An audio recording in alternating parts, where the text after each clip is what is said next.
it's Sarah and welcome back to my channel. In today's video, I'm going to be doing a little Q&A for you guys. So I had asked you questions a little while ago and I haven't had a chance to actually sit down and talk to you guys and answer the questions. So I thought I would do that today. A very impromptu, chill video. I have a candle set. It's the Sand and Fog Ocean Mist candle. Honestly, I haven't even checked if I still have the screenshots from the Q&A. So if I don't have that, this probably isn't going to be a video. So let's see. Hopefully I do. Okay, I do. So I can get on with the video. Good thing. But yeah, before I get into those, I kind of just wanted to do a little overview of everything because I stopped YouTube for a while and now I recently just got back into it. So I thought I would do a little quick update. I mean, we're in October now. So how many months has that been? Like 10 months already of this year, which honestly, it blows my mind that we're almost in 2022. That is absolutely crazy.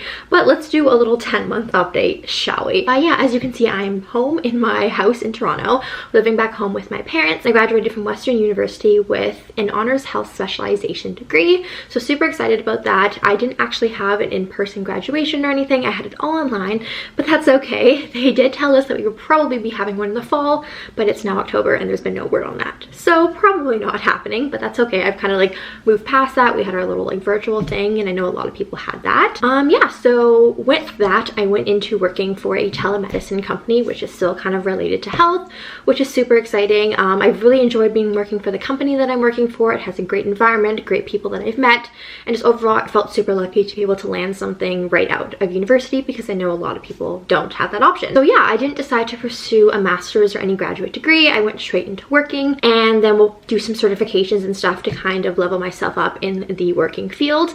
But I really do like the whole like business corporate side as well as health side kind of thing. I think throughout my degree, I was never really sure exactly what I wanted to do.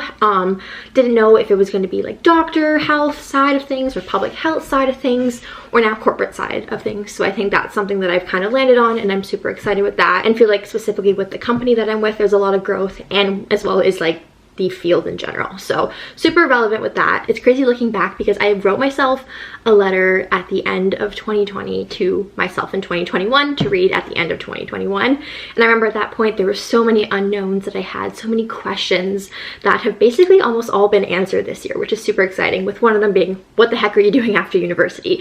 So that one was answered, which I was super happy about. But yeah, so that's a little job update. If you guys have any specific questions or whatever about my job or anything like that, please comment down below or DM me on Instagram and I can talk to you guys about that. But I'm working remotely right now, but eventually I'll be in an office and everything. Overall, I'm really enjoying it. And now another life update is that a lot of you have noticed that I am single and have been single for quite a while.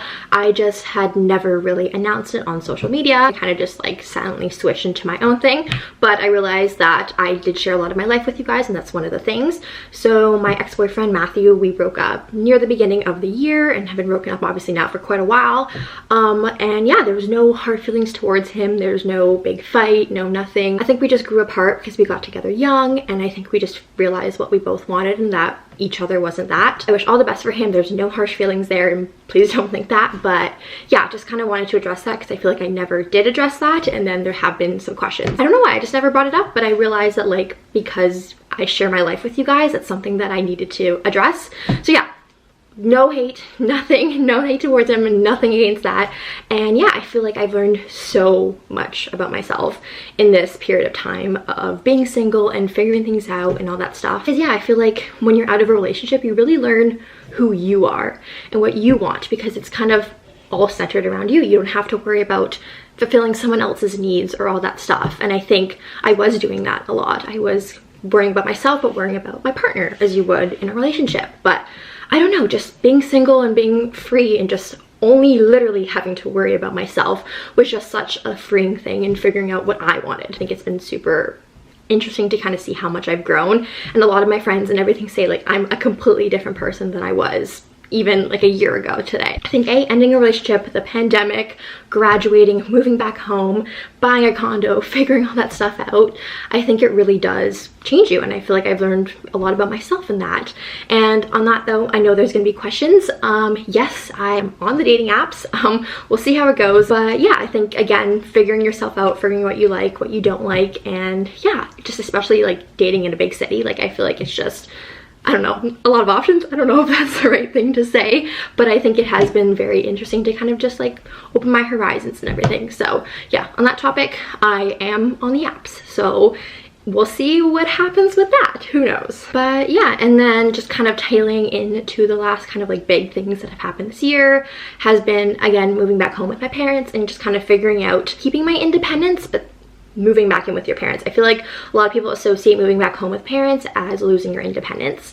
And I think especially during a pandemic, that can be pretty relevant because obviously, especially right when things were really bad, when I moved home, you couldn't be seeing friends, you couldn't be going out, you couldn't be doing all that. You are able to now. They have recommended that, they have said that like as long as you're vaccinated and with people who are vaccinated, you can hang out, which I have been, and I am double vaxxed. We have the vaccine passport here in Ontario and everything, so we're following all the rules and everything. But I think initially I was worried about losing my independence with my parents and moving back home and just reverting back to my high school self, because that's the last time I lived here full time. And I think having conversations with my parents, and just as well as this whole life shift I've been having these past like year basically, I don't know, I feel like our relationship, if anything, has gone 100% better. Like I just feel like I can talk to my parents more about things.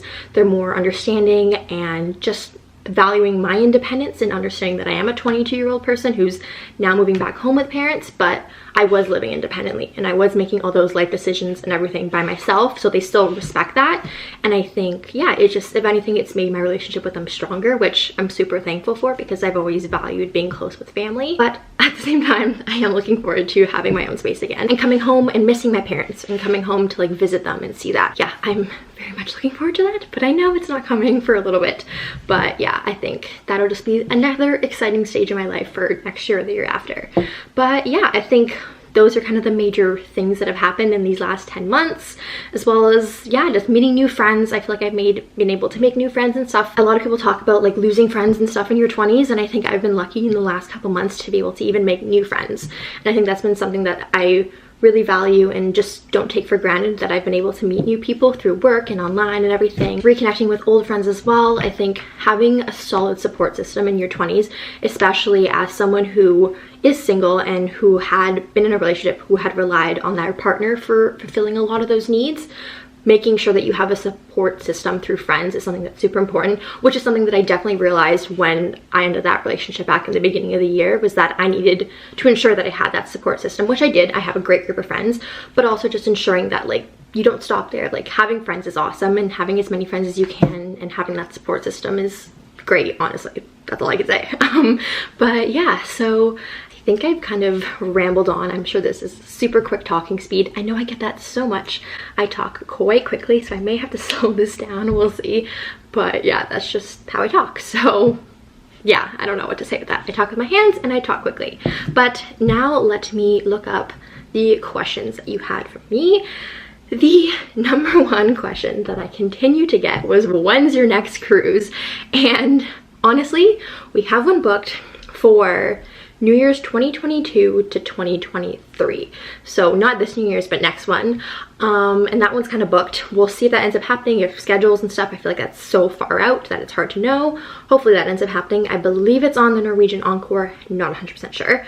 But I'm hoping that we'll be able to do a cruise sooner than that. Again, I think it's just the worry in my head about COVID still. I think in Canada, like restrictions were a lot worse, and restrictions haven't completely eased. So I think we're still still much in the COVID mindset.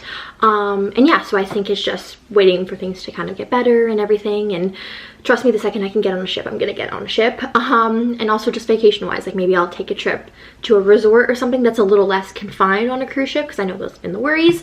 But yeah, basically we have them booked, not this at New Year's, but next New Year's, but hoping to have something a little bit sooner than that. Another question I was asked is, when will you be moving out?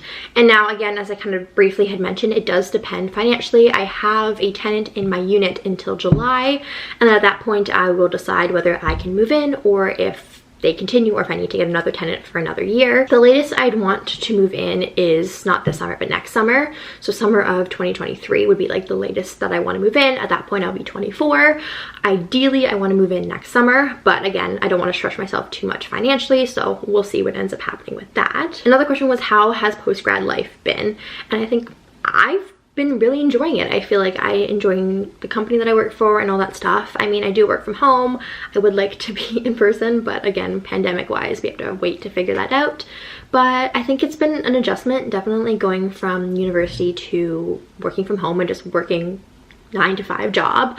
But I think I liked it because at least with my specific 9-to-5 job, there isn't much that I need to do outside of work hours, which is very refreshing because a lot of school, especially online, you do work a lot outside of your work hours because it's school. You can work till 10 p.m. and do your readings and study and all that stuff.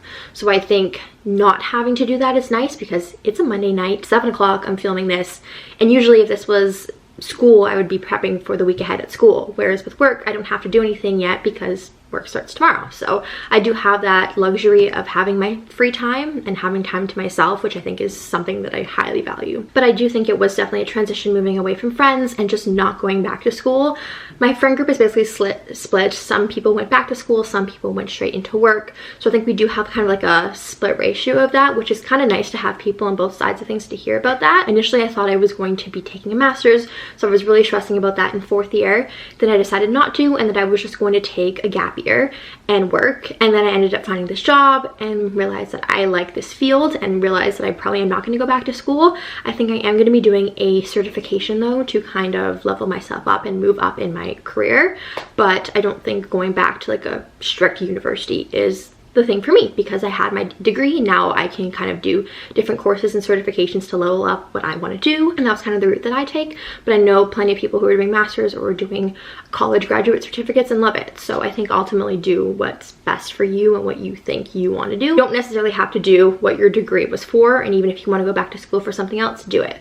There's no time like the present, and honestly, it's all about being happy in your job. Someone said, would you ever move to the States? If so, where? So I love to move around. I love to travel, and I think moving and living in different places for a bit would be super cool.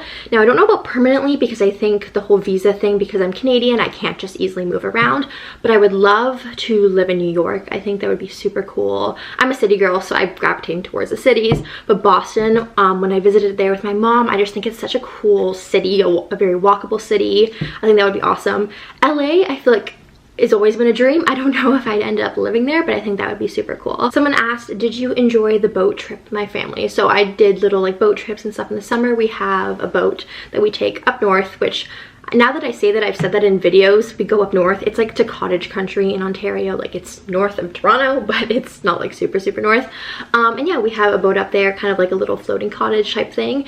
And I honestly love going up there in the summer and spending time with my family. I'm glad that my family does value that quality time, and we've been able to do that. So that was a lot of fun this summer. So someone asked me what my hair color is. So I get a blonde ashy balayage done. My natural hair color, I don't know if you can tell, is like a pretty dark brown. And yeah, so it's pretty dark brown. It's a little wavy and curly. Like my mom has curly hair, my dad has straight hair, so I got the in between. So this is not my natural hair. I've intentionally curled this. But yeah, so I get a blonde balayage done, which basically just means that there's blonde highlights mixed in, and I don't know the exact what it does, but basically it allows it to kind of grow in nicely so it doesn't look like I have roots necessarily. So yeah, this is my hair. I don't know what to call it exactly. Someone else asked where I would move to if it wasn't in Toronto but still staying in Canada. And that's actually the last question, so I'll just kind of end off with that. I've always wanted to travel more in Canada. All I've ever been to in Canada is Quebec and Ontario, the province I'm from. So I would love to travel more and just see different provinces and cities. I've always liked Vancouver from seeing it on videos and pictures. I'd love to live in Vancouver. I think for a little while would be super cool. Calgary and Banff also look beautiful as well. I think a lot of Canada is very breathtaking and beautiful. I just have never really given myself the chance to go and explore there. So hopefully I'm able to do that soon. But I have always wanted to live in Vancouver. I think that would be super cool and is kind of like the most alike Toronto. So yeah, if I moved anywhere, it'd probably be Vancouver. But again, I haven't overly thought about that because I love the city of Toronto, and I think my family's here, my friends are here and everything. I kind of know that's where I'm going to want to locate. But who knows, again, what the future holds. But yeah, I hope you guys enjoyed this little update video and kind of me rambling. I have literally like 19 minutes of footage here, so I don't know how long this video is going to be. So we'll see what I cut and what I keep. And I ramble quite quickly, so I am sorry about that. But yeah, I hope you guys enjoy, and I just want to say thank you guys for all of your nice comments on all of my videos and everything. I really appreciate it. I love reading them. I take a little while to respond, I'm so sorry, but I do read every single one of them, so I just want to thank you guys so much. And yeah, stay tuned for more videos coming. But yeah, I hope you guys enjoy this video, and I'll see you guys next time.